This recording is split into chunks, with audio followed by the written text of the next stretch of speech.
অশ্লীলতা থেকে বাঁচার উপায়ের মধ্যে 1 নম্বর যেটি হচ্ছে দ্বীনি উপায় এবং সবচেয়ে গুরুত্বপূর্ণ উপায়, সেটা হচ্ছে আল ঈমানু বিল্লাহ। আল্লাহর প্রতি যদি ঈমান মজবুত হয়, আল্লাহর জমিনে সে অশ্লীল কাজ করতে পারবে না। কেন? দেখেন, আল্লাহর এক নাম সামি, তিনি সব শুনেন। আল্লাহর এক নাম খাবির, তিনি সব খবর রাখেন। আল্লাহর এক নাম বাসির, তিনি সব কিছু দেখেন। সামি, খাবির, বাসির, সবকিছু শুনেন, সবকিছু দেখেন, সবকিছু খবর রাখেন। এই কথার উপর যদি আমি ঈমান রাখি, তাহলে কি আমি আর অন্যায় করতে পারি? বাবা মার সামনে পারি না? স্ত্রী কত আপন, তার সামনেও আমি অশ্লীলতায় ব্যভিচারে লিপ্ত হতে পারি না? কোনো অন্যায় করতে পারি না? তাহলে সর্বশক্তিমান মহান আল্লাহ রাব্বুল আলামিনের সামনে আমরা কিভাবে অশ্লীল কাজ করতে পারি? বর্তমান ডিপার্টমেন্টাল স্টোর এবং বড় বড় হাসপাতাল, ক্লিনিকে তারা সিসি ক্যামেরা ফিট করে দিয়েছে। ডিপার্টমেন্টাল স্টোরে অনেক মাল, কোনো কাস্টমার নাই, শুধু রেট লেখা আছে। আপনি নিয়ে বের হবেন, দাম দিয়ে বের হয়ে যাবেন।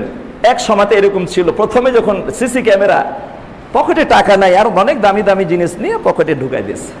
সৌদি আরবের কথা বলছে, এরকম ঘটনা ঘটছে। মনে করছে কেউ দেখে না, কিন্তু সিসি ক্যামেরাতেও 3 তলাতে বসে সব দেখছে। যখনই গেট থেকে বের হবে, পুলিশ রেডি, হাতে হ্যান্ডকাপ দিয়ে জেলে পাঠিয়ে দিল। এরকম ঘটনা প্রথম দিকে হয়েছে। এখন এরকম বেকুব, এরকম অজ্ঞ মানুষ নাই যে সেলসম্যান নাই, অনেক দামি দামি জিনিস কেউ আর পকেটে ঢুকাবে না, কেউ আর ঢুকাবে না, কারণ বুঝে ফেলেছে সিসি ক্যামেরা লাগা আছে। মানুষের তৈরি করা সিসি ক্যামেরার ভয়ে যদি অন্যায় করতে না পারে, আল্লাহু আকবার, আল্লাহ রাব্বুল আলামিন এর সামনে, তার ক্যামেরার সামনে কিরামান কাতিবিন, কিরামান কাতিবিন ইয়ালামুনা মা তাফআলুন, তারা সব কিছু জানে যা তোমরা করে থাকো। রেকর্ড হচ্ছে এবং এই রেকর্ড নষ্ট হবে না, আজীবন গ্যারেন্টি রেকর্ড। 10 বছর 20 বছর পরে নষ্ট হবে এমনটি না, আজীবন গ্যারেন্টি। এই রেকর্ড দেখা হবে সেই দিন যেদিন বিচারের কাঠগড়াতে আপনাকে নিয়ে আল্লাহ রাব্বুল আলামিন প্রধান বিচারক, আর আপনাকে কাঠগড়াতে দাঁড়িয়ে প্রশ্ন উত্তর চলবে আপনার জীবনের প্রত্যেকটা কাজের ব্যাপারে পুঙ্খানুপুঙ্খানু আল্লাহ পাক যেদিন হিসাব নেবেন। যদি অস্বীকার করেন বা আমি করি, তাহলে ওই সিসি ক্যামেরায় ধারণকৃত রেকর্ড চালিয়ে দেওয়া হবে। আপনার অন্যায়টা আপনি নিজে চোখে দেখবেন, অস্বীকার করার কোনো উপায় নাই। এরপরও অস্বীকার করলে মুখে মোহর মেরে দেওয়া হবে। আপনার হাত, আপনার পা, আপনার চামড়া, আপনার কান কথা বলবে, সাক্ষ্য দিবে। আপনি তখন বলবেন, আশ্চর্য, লিমা শাহিদতুম আলাইনা, হে আমার চামড়া, পা, তোমার কত যত্ন করেছে, আজকে আমার বিরুদ্ধে সাক্ষ্য দিচ্ছে কেন? লিমা শাহিদতুম আলাইনা। তারা কি বলবে?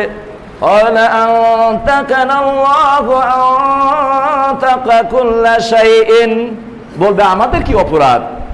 আল্লাহ আমাদেরকে কথা বলার ক্ষমতা দিয়েছেন, যে আল্লাহ প্রত্যেকটা বস্তুকে আজকে কথা বলার ক্ষমতা দিয়েছেন।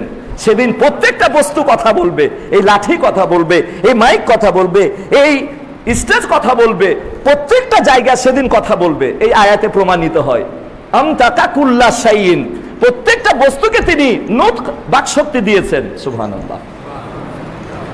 সম্মানিত উপস্থিতি,